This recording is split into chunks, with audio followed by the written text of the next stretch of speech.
ഒരു വിദ്യാർത്ഥി സുഹൃത്തുക്കളെ, എല്ലാവർക്കും കേരള ടെക്സ്റ്റ് ബുക്കിലേക്ക് സ്വാഗതം. അപ്പൊ നമ്മളിന്ന് പഠിച്ചുകൊണ്ടിരിക്കുന്നത് തിരുവിതാംകൂറിന്റെ ചരിത്രമാണ്. ഇന്ന് മൂന്നാമത്തെ ക്ലാസ് ആണ്. ആദ്യത്തെ ക്ലാസ് നമ്മൾ തിരുവിതാംകൂറിന്റെ ആദ്യഘട്ടമായ വേണാടിന്റെ ചരിത്രം വളരെ ചുരുക്കി പഠിച്ചു.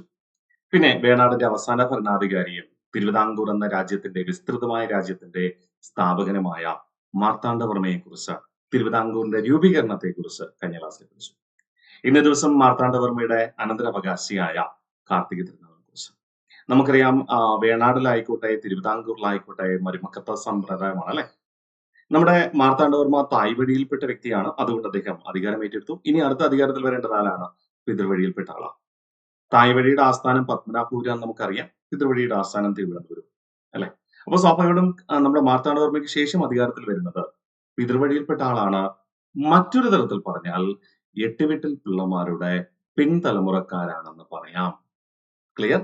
എട്ടുവീട്ടിൽ പിള്ളമാരുടെ പിൻതലമുറക്കാരാണെന്ന് പറയാം. അതുകൊണ്ട് തന്നെ മാർത്താണ്ഡവർമ്മയുടെ ഭരണവും നമ്മുടെ കാർത്തിക തിരുനാളിന്റെ ഭരണവും തികച്ചും വ്യത്യസ്തമാണ്. പിൻഗാമിയാണെങ്കിലും തികച്ചും വ്യത്യസ്തമാണ് എന്ന കാര്യം മനസ്സിലാക്കുക. കാർത്തിക തിരുനാൾ. കാർത്തിക തിരുനാളിന്റെ കാലഘട്ടത്ത് പ്രത്യേകിച്ച് തിരുവിതാംകൂർ യുദ്ധത്തിനൊന്നും ഇറങ്ങിത്തിരിച്ചില്ല. എന്നാൽ കാർത്തിക തിരുനാളിന്റെ കാലഘട്ടത്ത് മൈസൂർ രാജാവായ ഹൈദർ അലിയുടെയും അദ്ദേഹത്തിന്റെ മകനായ ടിപ്പു സുൽത്താന്റെയും ആക്രമണ ഭീഷണി ഉണ്ടാകാൻ സാധ്യതയുണ്ടെന്ന് തിരിച്ചറിയുകയും കൊച്ചി രാജാവിന്റെ സഹകരണത്തോടു കൂടി അദ്ദേഹം എന്ത് ചെയ്യുകയും ചെയ്തു? കൊച്ചി രാജ്യത്തിന്റെ സഹായത്തോടുകൂടി കൊച്ചി രാജ്യത്ത് അല്ലെങ്കിൽ പെരിയാറിന്റെ തീരപ്രദേശത്ത്, അതായത് മൈസൂർ രാജാക്കന്മാര് പെരിയാർ കടന്നു വരാൻ പാടില്ല, പെരിയാറിന്റെ തീരത്ത് എന്ത് ചെയ്യുകയും ചെയ്തു? സൈനിക വിന്യാസം നടത്തുകയും ചെയ്തു. ഒരു മുൻകരുതൽ എന്ന രീതിയിൽ. അതിനുവേണ്ടി കൊച്ചി രാജ്യത്തിന്റെ പേര് പെരുമ്പടപ്പ സ്വരൂപം എന്നാണ്. കൊച്ചിയുമായി അല്ലെങ്കിൽ പെരുമ്പടപ്പ സ്വരൂപവുമായി ഒരു സൈനിക സഖ്യ ഉടമ്പടിയിലേക്ക് ഒപ്പുവെക്കുന്നുണ്ട്. ചുരുക്കി പറഞ്ഞാൽ കാർത്തിക തിരുനാളിന്റെ കാലഘട്ടത്ത് തിരുവിതാംകൂറിലെ ജനങ്ങൾക്ക് യുദ്ധത്തിന്റെ പേടി സ്വപ്നമില്ലായിരുന്നു. അതോടൊപ്പം തിരുവിതാംകൂറിലെ ജനങ്ങൾക്ക് സമാധാനപരമായ ഒരു ഭരണം നടത്തുവാൻ ആർക്ക് കഴിഞ്ഞു? കാർത്തിക തിരുനാളിന് കഴിഞ്ഞു. അതുകൊണ്ട് ഇദ്ദേഹത്തെ ജനങ്ങൾ എന്തെന്ന് വിളിച്ചിരുന്നു? ധർമ്മരാജാവ് എന്ന് വിളിച്ചിരുന്നു. അപ്പൊ കാർത്തിക തിരുനാളിനെ ജനങ്ങൾ വിശേഷിപ്പിച്ചത് ഒന്ന് ധർമ്മരാജാവ്. ഇദ്ദേഹം തിരുവിതാംകൂറില് 1758 മുതൽ 1798 വരെ ഭരണം നടത്തിയിരുന്നു. ഏകദേശം 40 വർഷക്കാലം. തിരുവിതാംകൂറിൽ ഏറ്റവും കൂടുതൽ കാലം ഭരണം നടത്തിയത് കാർത്തിക തിരുനാളിലാണ്. അതുകൊണ്ട് ഇദ്ദേഹത്തെ ആദരവോടുകൂടി എന്തെന്ന് വിളിച്ചിരുന്നു? കിഴവൻ രാജാവ് എന്ന് വിളിച്ചിരുന്നു. അതായത് ഒത്തിരി വയസ്സായ രാജാവ്, കിഴവൻ രാജാവ് എന്ന് വിളിച്ചിരുന്നു. ഓക്കെ, മറക്കില്ലല്ലോ. അപ്പൊ കാർത്തിക തിരുനാള് കാലഘട്ടം 1758 തൊട്ട് 98 വരെ, കൃത്യമായി പറഞ്ഞാൽ ഏകദേശം 40 വർഷം. വിശേഷണങ്ങളൊന്ന് കിഴവൻ രാജ, 2 ധർമ്മരാജ. ഓക്കെ, ഇനി ഇദ്ദേഹം മാർത്താണ്ഡവർമ്മയ്ക്ക് ശേഷം അധികാരം ഏറ്റെടുക്കുന്നത് ഇവിടെ തന്നെയായിരുന്നു, പത്മനാഭപുരത്ത് തന്നെയായിരുന്നു.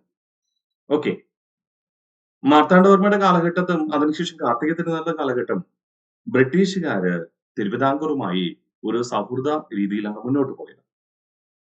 തിരുവിതാംകൂർ ആദ്യ കാലഘട്ടത്ത് വാണിജ്യ ബന്ധമാണ് ബ്രിട്ടീഷുകാർക്ക് ഉണ്ടായിരുന്നതെങ്കിലും 1792 കൊച്ചി രാജ്യം ബ്രിട്ടീഷ് മേധാവിത്വം അംഗീകരിച്ചിരുന്നു കേട്ടോ, നമ്മുടെ ശക്തൻ തമ്പുരാന്റെ കാലഘട്ടത്തിൽ. അപ്പൊ കേരളത്തിൽ ആദ്യമായി ബ്രിട്ടീഷ് ആധിപത്യം അംഗീകരിച്ച നാട്ടുരാജ്യം കൊച്ചിയാണ്, അല്ലെങ്കിൽ പെരുമ്പടപ്പ് സ്വരൂപമാണ്. ആരുടെ കാലഘട്ടത്ത്? ശക്തൻ തമ്പുരാന്റെ കാലഘട്ടത്ത് 1792. അതേ പാത പിന്തുടർന്നുകൊണ്ട് 1795 തിരുവിതാംകൂർ നമ്മുടെ കാർത്തിക തിരുനാളിന്റെ കാലഘട്ടത്ത് ബ്രിട്ടീഷ് ആധിപത്യം അംഗീകരിക്കുകയും ചെയ്തു. ഓക്കെ, അപ്പൊ ബ്രിട്ടീഷ് ആധിപത്യം അംഗീകരിച്ചു. ബ്രിട്ടീഷ് ആധിപത്യം അംഗീകരിച്ചത് എന്നാണ്? 1795. അപ്പൊ കൂടുതൽ ഭരണ സൗകര്യത്തിന് വേണ്ടിയിട്ട് നമ്മുടെ കാർത്തിക തിരുനാൾ ആ സ്ഥാനം പത്മനാഭപുരത്ത് നിന്ന് എങ്ങോട്ട് മാറ്റി? തിരുവനന്തപുരത്തേക്ക് മാറ്റി. പ്രസക്തമാണ്. നമ്മൾ സാറിന് പഠിക്കുന്നത് ഇങ്ങനെയാണ്. മാർത്താണ്ഡവർമ്മയുടെ കാലഘട്ടത്ത് ആസ്ഥാനം പത്മനാഭപുരമായിരുന്നു. ആ ആസ്ഥാനം തിരുവനന്തപുരത്തേക്ക് മാറ്റിയത് കാർത്തിക തിരുനാളെന്ന് പഠിക്കും. ഇവിടെ നമ്മൾ പ്രത്യേകിച്ച് അഡീഷണൽ പഠിക്കുന്നു. എന്നാണ് മാറ്റുക? 1795.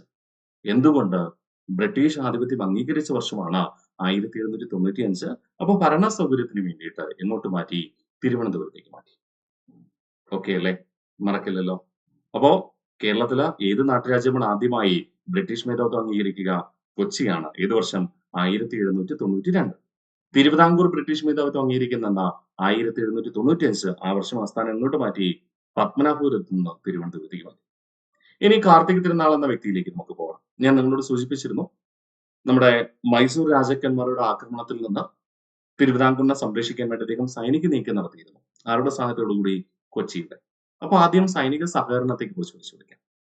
1761 കൊച്ചി രാജാവായ കേരളവർമ്മയുമായി ശുചീന്ദ്രം ഉടമ്പടിയിൽ ഒപ്പുവെച്ചു. ശുചീന്ദ്രം ഉടമ്പടിയിൽ ഒപ്പുവെച്ചു. ഇതൊരു സൈനിക സഖ്യ ഉടമ്പടിയെന്ന് കണക്കാക്കാം. ഓക്കെ. അപ്പൊ 1761 കൊച്ചി രാജാവായ കേരളവർമ്മയുമായി കാർത്തിക തിരുനാൾ ഒരു സൈനിക സഖ്യ ഉടമ്പടിയിൽ ഒപ്പുവെച്ചു. ഈ ഉടമ്പടി എന്ത് പേരിൽ അറിയപ്പെടുന്നു? ശുചീന്ദ്രം ഉടമ്പടി എന്ന പേരിൽ അറിയപ്പെടുന്നു. അതായത് തിരുവിതാംകൂർ രാജാക്കന്മാർ കൊച്ചി രാജ്യത്ത് സൈനിക വിന്യാസം നടത്തുവാൻ അനുവദിക്കുന്നതായിരുന്നു ഈ ഉടമ്പടി. തുടർന്ന് 1766 മൈസൂർ ആക്രമണത്തെ ചെറുക്കുന്നതിന് വേണ്ടിയിട്ട് തിരുവിതാംകൂർ കൊച്ചി രാജ്യത്തിന്റെ അധീന പ്രദേശമായ തൃശൂർ ജില്ലയിൽ എന്ത് പണികഴിപ്പിച്ചു? നെടുങ്കോട്ട പണികഴിപ്പിച്ചു. അപ്പൊ കാർത്തിക തിരുനാളിന് നെടുങ്കോട്ട പണികഴിപ്പിക്കുക. ഏത് വർഷം? 1766. എന്തിനു വേണ്ടി? മൈസൂർ ആക്രമണത്തെ ചെറുക്കുന്നതിന് വേണ്ടിയിട്ട്.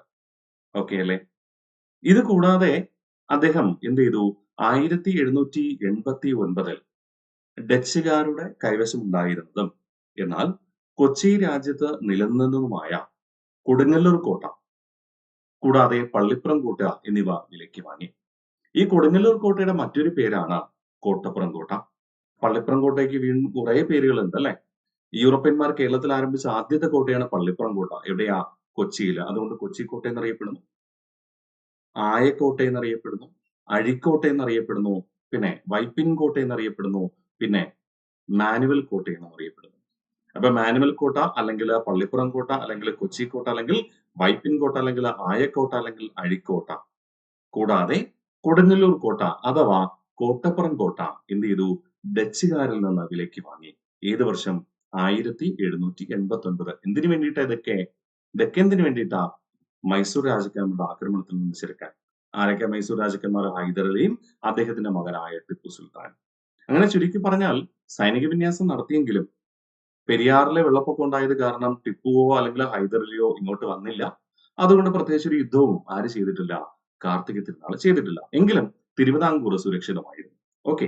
അപ്പോ തിരുവിതാംകൂറിനെ സുരക്ഷിതമാക്കാൻ അല്ലെങ്കിൽ മൈസൂർ രാജ്യത്തിന്റെ ആക്രമണം ചെറുക്കുവാന് കാർത്തിക തിരുനാൾ കൊച്ചി രാജ്യത്ത് സൈനിക വിന്യാസം നടത്തുന്നതിന് വേണ്ടി കൊച്ചി രാജാവായ കേരളവർമ്മയുമായി ഉടമ്പടി ഒപ്പുവെച്ചതെന്ന 1761 ഉടമ്പടി എന്ത് പേരിൽ അറിയപ്പെടുന്നു? ശുചീന്ദ്രം ഉടമ്പടി എന്ന പേരിൽ അറിയപ്പെടുന്നു. ക്ലിയർ? 1766 തൃശൂർ ജില്ലയിൽ എന്ത് പണിയെടുപ്പിച്ചു? നെടുങ്കോട്ട പണിയെടുപ്പിച്ചു. 1789 കൊച്ചി രാജ്യത്ത് ഉണ്ടായിരുന്ന ഡച്ചുകാരുടെ ഉടമസ്ഥാവകാശമുള്ള കൊടുങ്ങല്ലൂർ കോട്ടയും പള്ളിപ്പുറം കോട്ടയും വിലയ്ക്ക് വാങ്ങിയും സൈനിക വിന്യാസം നടത്തി. ഇതുകൂടാതെ തന്റെ മുൻഗാമിയായ മാർത്താണ്ഡവർമ്മ 1750 ജനുവരി 3 തൃപ്പിടിദാനം ചെയ്തല്ലോ. അതിന്റെ തുടർച്ചയെന്നോണം കാർത്തിക തിരുനാൾ 1766 രണ്ടാം തൃപ്പിടിദാനം നടത്തി. അപ്പൊ രണ്ടാം തൃപ്പിടിദാനം നടത്തിയത് ആരാണ്? കാർത്തിക തിരുനാളാണ്, അഥവാ ധർമ്മരാജയാണ്, അഥവാ കിഴവൻ രാജയാണ് എന്ന 1766.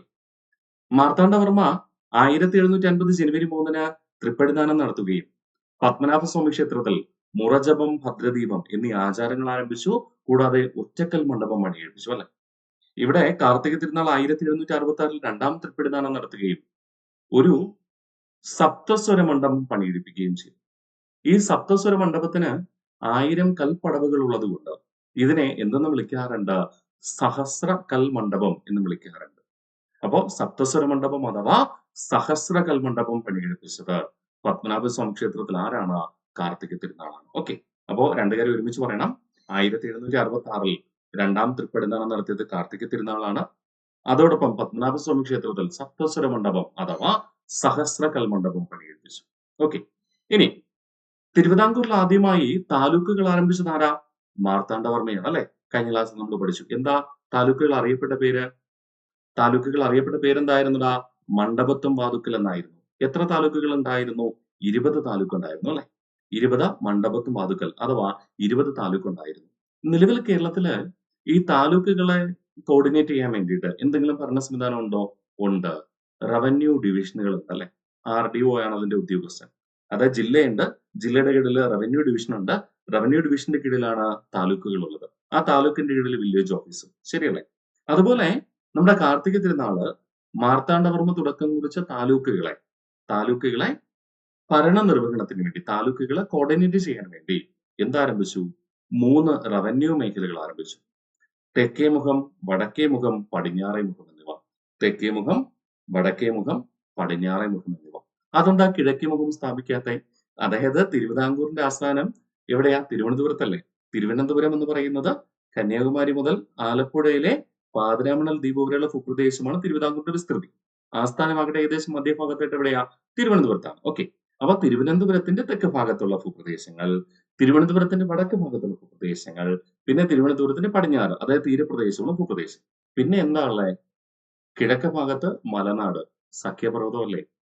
അവിടെ പ്രത്യേകിച്ച് ഭരണത്തിന്റെ ആവശ്യമില്ല എന്നതുകൊണ്ടാണ് അദ്ദേഹം എന്ത് സ്ഥാപിക്കാത്തത്? കിഴക്കേ മുഖമായിട്ട് ഒരു റവന്യൂ മേഖല രൂപീകരിക്കാത്തത്. അപ്പൊ അതിനെ മറക്കരുതല്ലോ. അപ്പൊ താലൂക്കുകളെ കൂട്ടിയോജിപ്പിക്കുന്നതിന് വേണ്ടിയിട്ട് കാർത്തിക തിരുനാൾ 3 റവന്യൂ മേഖലകൾ ആരംഭിച്ചു. വടക്കേ മുഖം, പടിഞ്ഞാറേ മുഖം, പിന്നെ തെക്കേ മുഖം. വടക്കേ മുഖം, പടിഞ്ഞാറേ മുഖം, പിന്നെ തെക്കേ മുഖം. ഓർമ്മിച്ചേക്കാമോ? ഇദ്ദേഹം യുദ്ധത്തിനൊന്നും പോയിട്ടില്ല. പക്ഷെ അടിസ്ഥാന സൗകര്യ വികസനത്തിനും കലാ പ്രോത്സാഹനത്തിനും പ്രാധാന്യം നൽകിയ വ്യക്തിയാണ്. കേട്ടോ, കലാ പ്രോത്സാഹനത്തിനും പ്രോത്സാഹനം നൽകിയ വ്യക്തിയാണ്. അതോടൊപ്പം ഇദ്ദേഹം ഒരു കലാകാരൻ കൂടിയാണ്. അടിസ്ഥാന സൗകര്യ വികസനമായിട്ട് തിരുവിതാംകൂറിന്റെ ഏറ്റവും പ്രധാനപ്പെട്ട നിർവഹണം എന്ന് പറയുന്നത് തിരുവിതാംകൂറിനെയും കൊച്ചി രാജ്യത്തെയും തമ്മിൽ ബന്ധിപ്പിച്ചുകൊണ്ട്, അല്ലെങ്കിൽ തിരുവനന്തപുരത്തെ കേശവദാസപുരത്തെയും കൊച്ചിയിലെ അല്ലെങ്കിൽ പെരുമ്പടപ്പ് സ്വരൂപത്തിലെ അങ്കമാലിയെയും തമ്മിൽ ബന്ധിപ്പിച്ചുകൊണ്ടുള്ള സ്റ്റേറ്റ് ഹൈവേ, നിലവിൽ സ്റ്റേറ്റ് ഹൈവേ 1 എന്നാണ് അറിയപ്പെടുക. സ്റ്റേറ്റ് ഹൈവേ 1ന്റെ മറ്റൊരു പേരാണ് MC റോഡ് അഥവാ main central road. MC road അഥവാ മെയിൻ സെൻട്രൽ റോഡ് അഥവാ സ്റ്റേറ്റ് ഹൈവേ 1 നിർമ്മിച്ചത് ആരായിരുന്നു? കാർത്തിക തിരുനാളിന്റെ കാലഘട്ടം. ഏതു മുതൽ ഏതുവരെ? തിരുവനന്തപുരം ജില്ലയിലെ കേശവദാസം മുതൽ ഇന്നത്തെ എറണാകുളം ജില്ലയിലെ അങ്കമാലി വരെ. ഓക്കെ അല്ലേ? ഇനി തിരുവിതാംകൂറിൽ ആദ്യമായി ഒരു നാണയം പുറത്തിറക്കിയത്, തിരുവിതാംകൂറിന്റേതായ ആദ്യ പ്രാദേശിക നാണയം പുറത്തിറക്കിയത് ആരായിരുന്നു? കാർത്തിക തിരുനാളായിരുന്നു. ആ പ്രാദേശിക നാണയം അറിയപ്പെടുന്ന പേര് എന്താണ്? അനന്തരായൻ പണം എന്നാണ്. അപ്പൊ തിരുവിതാംകൂറിൽ ആദ്യമായി ഒരു പ്രാദേശിക നാണയം പുറപ്പെടുവിച്ചത് ആരാണ്? കാർത്തിക തിരുനാളാണ്. അതെന്ത് പേരിൽ അറിയപ്പെടുന്നു? അനന്തരായൻ പണം എന്ന പേരിൽ അറിയപ്പെടുന്നു. ഞാൻ നിങ്ങളോട് പറഞ്ഞു ഇദ്ദേഹം കലകളെ പ്രോത്സാഹിപ്പിക്കുന്ന വ്യക്തിയാണെന്ന് ഞാൻ പറഞ്ഞു. തിരുവിതാംകൂറിലെ തനതായിട്ട് രൂപം കൊണ്ട, അല്ലെങ്കിൽ തിരുവിതാംകൂറിന്റെ മുൻകാല രാജ്യമായ വേണാട് സ്വരൂപത്തിൽ തനതായി രൂപം കൊണ്ട ഏറ്റവും പ്രശസ്തമായ കലാരൂപമാണ് കഥകളി. കഥകളിയുടെ ആദ്യ രൂപം എന്താണ്? രാമനാട്ടമാണ് അല്ലെ? കൊട്ടാരക്കര തമ്പുരാൻ തുടക്കം കുറിച്ചു. അത് വേണാടിലല്ലേ? അതെ, ആണ്. അപ്പൊ കഥകളി പ്രോത്സാഹിപ്പിക്കുന്നതിന് വേണ്ടിയിട്ട് ഇദ്ദേഹം ഒത്തിരി കാര്യങ്ങൾ ചെയ്തു. ഇനി കഥകളിയിലേക്ക് കുറച്ച് കാര്യങ്ങൾ പറഞ്ഞിട്ട് വരാം. കഥകളിയുടെ പരിശീലന കേന്ദ്രം അറിയപ്പെടുന്നത് കളരി എന്നാണ്. അപ്പൊ കഥകളി പരിശീലന കേന്ദ്രം എന്ത് പേരിൽ അറിയപ്പെടുക? കളരി. ഓക്കെ. ഇദ്ദേഹം കഥകളി പരിശീലിപ്പിക്കുന്നതിന് വേണ്ടിയിട്ട് രാജഭരണത്തിന് കീഴിൽ അല്ലെങ്കിൽ ഗവൺമെന്റിന്റെ നേതൃത്വത്തിൽ ഒരു കഥകളി പരിശീലന കേന്ദ്രം ആരംഭിച്ചു. ഈ കഥകളി പരിശീലന കേന്ദ്രം എന്ത് പേരിൽ അറിയപ്പെടുന്നു? തെക്കൻ കളരി എന്ന പേരിൽ അറിയപ്പെടുന്നു. ഓക്കെ. അപ്പൊ കഥകളി പരിശീലന കേന്ദ്രങ്ങൾ പൊതുവായി അറിയപ്പെട്ടത് കളരി എന്നാണ്. തിരുവിതാംകൂർ രാജക്കന്മാരുടെ കീഴിൽ, തിരുവിതാംകൂർ സർക്കാരിന്റെ കീഴിൽ ആരംഭിച്ച കഥകളി പരിശീലന കേന്ദ്രമായിരുന്നു തെക്കൻ കളരി. ഈ തെക്കൻ കളരിക്ക് തുടക്കം കുറിച്ചത് ആരായിരുന്നു? കാർത്തിക തിരുനാളായിരുന്നു അല്ലെ? ഇനി ഈ കഥകളിയുടെ സാഹിത്യരൂപം എന്താണ്? ആട്ടക്കഥയാണ് അല്ലെ? ഇദ്ദേഹം പ്രധാനപ്പെട്ട 2 ആട്ടക്കഥകൾ രചിച്ചിട്ടുണ്ട്. ഒന്ന് രാജസൂയം ആട്ടക്കഥയും, 2 നരകാസുരവധം ആട്ടക്കഥയും. അപ്പൊ രാജസൂയം ആട്ടക്കഥ, നരകാസുരവധം ആട്ടക്കഥ എന്നിവ രചിച്ചത് ആരെന്ന് ചോദിച്ചു കഴിഞ്ഞാൽ കൃത്യമായി പഠിച്ചുറപ്പിക്കണം. ആരാണ്? നമ്മുടെ കാർത്തിക തിരുനാൾ. ഇത് കൂടാതെ അദ്ദേഹം ഒരു കലാകാരൻ എന്ന് ഞാൻ പറഞ്ഞല്ലോ. ഇദ്ദേഹം ഒരു വയലിനിസ്റ്റ് കൂടെയായിരുന്നു. ആര്? നമ്മുടെ കാർത്തിക തിരുനാൾ. ഞാൻ നിങ്ങളോട് പറഞ്ഞു തിരുവിതാംകൂറിൽ സമാധാനമായ ഒരു ഭരണം നിർവഹിച്ചിരുന്നത് കാർത്തിക തിരുനാളാണ്. മതത്തിന്റെ പേരിലോ ജാതിയുടെ പേരിലോ ഒരു ഉച്ചനീചത്വങ്ങളും ഇല്ലാത്ത ഭരണം നിർവഹിച്ച വ്യക്തി. അതുകൊണ്ട് തന്നെ മതസൗഹാർദ്ദപരമായി പ്രവർത്തിച്ചിരുന്ന വ്യക്തിയാണ് കാർത്തിക തിരുനാൾ. അതുകൊണ്ട് തന്നെ ഇദ്ദേഹം എന്ത് ചെയ്തിരുന്നു? കേരളത്തിൽ ഇപ്പോ തിരുവിതാംകൂറില് പ്രധാനമായും നമ്മുടെ കൊല്ലം, കോട്ടയം, എറണാകുളം ജില്ലയുടെ ആദ്യ ഭാഗം, ഈ പ്രദേശത്തൊക്കെ ക്രിസ്ത്യാനികൾ ധാരാളമായിട്ടുണ്ട് അല്ലെ? അതുകൊണ്ട് ക്രിസ്ത്യാനികളുടെ ആത്മീയ പിതാവായ പോപ്പുമായി കത്തിടപാടുകൾ നടത്തിയിരുന്ന തിരുവിതാംകൂർ രാജാവ് ആര് തന്നെയായിരുന്നടാ? കാർത്തിക തിരുനാൾ തന്നെ. അപ്പൊ വത്തിക്കാനിലെ പോപ്പുമായി, ക്രിസ്ത്യാനികളുടെ ആത്മീയ പിതാവായ പോപ്പുമായി കത്തെടുപാടുകൾ നടത്തിയിരുന്ന വ്യക്തിയായിരുന്നു നമ്മുടെ കാർത്തിക തിരുനാൾ. ഇനി കാർത്തിക തിരുനാള് ഞാൻ പറഞ്ഞു എന്തൊക്കെ ചെയ്തു? കഥകളെ പ്രോത്സാഹിപ്പിക്കാൻ വേണ്ടി തെക്കൻ കളരി ആരംഭിച്ചു.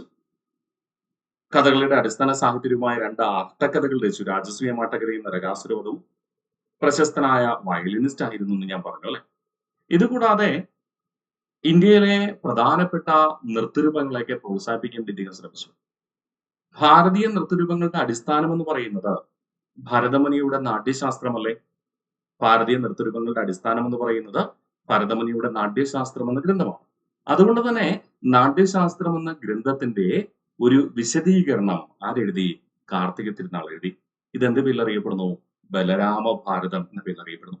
അപ്പൊ ഭരതമുനിയുടെ നാട്യശാസ്ത്രത്തിന്റെ ഒരു വിശദീകരണമായ അല്ലെങ്കിൽ വിവരണാത്മകമായ ഒരു പുസ്തകം ആര് രചിച്ചു? കാർത്തിക തിരുനാൾ രചിച്ചു. ആ പുസ്തകം എന്ത് പേരിൽ അറിയപ്പെടുന്നു? നമ്മുടെ എന്ത് പേരിൽ അറിയപ്പെടുന്നു? ബലരാമ ഭാരതം എന്ന പേരിൽ അറിയപ്പെടുന്നു. ഇദ്ദേഹം കലകളെ പ്രോത്സാഹിപ്പിച്ച വ്യക്തിയാണ്. ഇദ്ദേഹത്തിന്റെ സദസ്യനായിരുന്നു ഉണ്ണായി വാര്യർ. അപ്പൊ കാർത്തിക തിരുനാളിന്റെ പ്രശസ്തനായ സദസ്യൻ ആരാ? ഉണ്ണായി വാര്യർ. ഉണ്ണായി വാര്യര് ഒരു ആട്ടകഥ രചിച്ചിട്ടുണ്ട്. അത് PSC സ്ഥിരം മലയാള സാഹിത്യ മേഖലയിൽ നിന്ന് ചോദിക്കുന്നതാണ് അല്ലെ. ഉണ്ണായി വാര്യർ രചിച്ച ആട്ടകഥ ഏതാണെന്ന് ചോദിച്ചു കഴിഞ്ഞാൽ മറന്നു പോകരുത്, നളചരിതം ആട്ടകഥ. ഓക്കെ. അപ്പൊ വത്തിക്കാനിലെ പോപ്പുമായി കത്തെടുപാടുകൾ നടത്തിയിരുന്ന വ്യക്തിത്വമാണ്. ഇദ്ദേഹത്തിന്റെ പ്രധാന സദസ്യൻ എന്ന് പറയുന്ന ഉണ്ണായി വാര്യരാണ്. ഉണ്ണായി വാര്യരുടെ പ്രധാനപ്പെട്ട ആട്ടക്കഥയാണ് നളചരിതം ആട്ടക്കഥ എന്ന് പറയുക. ഓക്കെ അല്ലെ. അപ്പൊ കാർത്തിക തിരുനാളിനെ കുറിച്ച് കൃത്യമായി നമ്മൾ പഠിച്ചിട്ടുണ്ട്. കൃത്യമായി പഠിച്ച് മുന്നോട്ട് പോകാനായിട്ട് ശ്രമിക്കുക. ഓക്കെ. എന്തെങ്കിലും ഡൗട്ട് ഉണ്ടെങ്കിൽ ദയവായി ചോദിക്കുക. നമ്മൾ കൃത്യമായിട്ട് മനസ്സിലാക്കി PSCക്ക് ആവശ്യമുള്ള കാര്യങ്ങൾ കൃത്യമായി മനസ്സിലാക്കി മുന്നോട്ട് പോവുകയാണ്. അപ്പൊ നിങ്ങൾക്ക് ഈ ക്ലാസ് പ്രയോജനപ്പെടുമെങ്കിൽ തീർച്ചയായിട്ടും ലൈക്ക് ചെയ്യുക. നിങ്ങളുടെ വിലയേറിയ അഭിപ്രായങ്ങൾ കമന്റായി രേഖപ്പെടുത്തുക. നിങ്ങളുടെ ഫ്രണ്ട്സിന് ഷെയർ ചെയ്യുക. അവരും സ്വപ്ന ജോലിയായ സർക്കാർ ഉദ്യോഗത്തിലേക്ക് പ്രവേശിക്കട്ടെ. ഓക്കെ. നിലവില് നമ്മൾ ഇതേപോലെ സമ്പൂർണ്ണമായിട്ട് സിലബസ് കൃത്യമായി പരിശോധിക്കുന്ന രീതിയിലാണ് പഠിച്ചു പോവുക. ഇത്തരം നിങ്ങൾക്ക് ടെക്സ്റ്റ് ബുക്ക് ആപ്പിനകത്ത് ഒത്തിരി കോഴ്സുകളുണ്ട്. ആ കോഴ്സുകൾ നിങ്ങൾ പരിചയപ്പെടുത്താം. ആ കോഴ്സുകൾക്ക് നിങ്ങൾക്ക് നിശ്ചിത ശതമാനം ഡിസ്കൗണ്ട് കിട്ടും കേട്ടോ. ഓരോ ദിവസം വ്യത്യസ്തമാണ്. അപ്പൊ ഈ വീഡിയോയുടെ ഡിസ്ക്രിപ്ഷൻ ബോക്സിൽ എല്ലാ കോഴ്സിന്റെ ലിങ്കും ഉണ്ടാവും. നിങ്ങൾ ഏത് കോഴ്സാണ് നിങ്ങൾക്ക് വേണ്ടത് ആ ലിങ്ക് ക്ലിക്ക് ചെയ്യുക. എന്നിട്ട് എന്റെ കൂപ്പൺ കോഡ് രാജേഷ് എന്ന കൂപ്പൺ കോഡ് കൊടുക്കുക. നിങ്ങൾക്ക് ആ ദിവസത്തെ ഏറ്റവും മെച്ചപ്പെട്ട ഡിസ്കൗണ്ട് നിങ്ങൾക്ക് കിട്ടും. അത് ഉപയോഗിച്ചുകൊണ്ട് പരമാവധി പ്രയോജനപ്പെടുത്തുക. ഡിസ്കൗണ്ട് കഴിഞ്ഞിട്ടുള്ള എമൗണ്ട് എന്ന് പറയുന്നത് വളരെ തുച്ഛമാണ്. അപ്പോൾ ഒരു ദിവസത്തേക്ക് 1 or 2 രൂപ മാത്രമേ കോഴ്സുകൾക്ക് വരികയുള്ളൂ. ഒരു വർഷത്തെ വാലിഡിറ്റി ഉള്ള കോഴ്സാണ്. അപ്പോൾ ഒരു വർഷത്തേക്ക് എത്ര രൂപ ആകുമെന്ന് നിങ്ങൾ തന്നെ ചിന്തിച്ചു നോക്കി. അപ്പോൾ പരമാവധി മെച്ചപ്പെടുത്തൽ പ്രയോജനപ്പെടുത്തുക. കോഴ്സുകൾ ഞാൻ നിങ്ങളെ പരിചയപ്പെടുത്താം. എന്തൊക്കെയാണ്? ഡിഗ്രി ലെവൽ പ്രിലിംസിന് വേണ്ടിയുള്ള ഒരു കോഴ്സും അതോടൊപ്പം റിവിഷൻ കോഴ്സും രണ്ടും കൂടെ ചേർത്ത് ഒരുമിച്ച് പർച്ചേസ് ചെയ്യാം. 10th ലെവൽ കംപ്ലീറ്റഡ് കോഴ്സും റിവിഷൻ കോഴ്സും ഉണ്ട്. അത് നിങ്ങൾക്ക് ഒരുമിച്ച് പർച്ചേസ് ചെയ്യാം. ദേവസ്വം ബോർഡ് LIC പരീക്ഷയ്ക്ക് തയ്യാറെടുക്കുന്നവർക്ക് വേണ്ടിയിട്ട് മറ്റൊരു കോഴ്സ് ഉണ്ട്. യൂണിഫോം ഫോഴ്സുകളായ police constable, civil excise officer, fireman പരീക്ഷകൾക്ക് വേണ്ടിയുള്ള കോഴ്സ് ഉണ്ട്. ഇനി ലാംഗ്വേജസും മാത്സും വേണ്ട, GK മാത്രം മതി, അങ്ങനെയുള്ളവർക്ക് പ്രത്യേകിച്ച് കോഴ്സ് നിങ്ങൾക്ക് കിട്ടും. കറണ്ട് അഫയേഴ്സ് മാത്രം മതിയെങ്കിൽ അങ്ങനെ, മലയാളം മാത്രം മതിയെങ്കിൽ അങ്ങനെ, എല്ലാം നിങ്ങൾക്ക് പ്രത്യേകിച്ച് പർച്ചേസ് ചെയ്യാം. അപ്പൊ സമ്പൂർണ്ണമായിട്ട് പഠിക്കാം. പ്രത്യേകിച്ച് ഏതെങ്കിലും സബ്ജക്ട് വേണമെങ്കിൽ അങ്ങനെ പഠിക്കാം. പരമാവധി പ്രയോജനപ്പെടുത്തുക. സമ്പൂർണ്ണമായിട്ട് മറക്കണ്ട. ഡിസ്കൗണ്ടിന് വേണ്ടിയിട്ട് കൂപ്പൺ കോഡ് എന്ത് ഉപയോഗിക്കാം? രാജേഷ് എന്ന കൂപ്പൺ കോഡ് ഉപയോഗിക്കാം. ഓക്കെ. അപ്പോൾ ക്ലാസ് പ്രയോജനപ്പെട്ടെങ്കിൽ തീർച്ചയായിട്ടും ലൈക്ക് ചെയ്യുക, ഷെയർ ചെയ്യുക നിങ്ങളുടെ ഫ്രണ്ട്സിന് വേണ്ടിയിട്ട്. ഓക്കെ. അപ്പോൾ നിങ്ങൾക്ക് എല്ലാവർക്കും കൃത്യമായി പഠിക്കുവാനും പഠിച്ച കാര്യങ്ങൾ കൃത്യമായി പരീക്ഷയ്ക്ക് പ്രാവർത്തികമാക്കുവാനും കഴിയട്ടെ എന്ന് സർവീസിനോട് പ്രാർത്ഥിച്ചുകൊണ്ട് നന്ദി.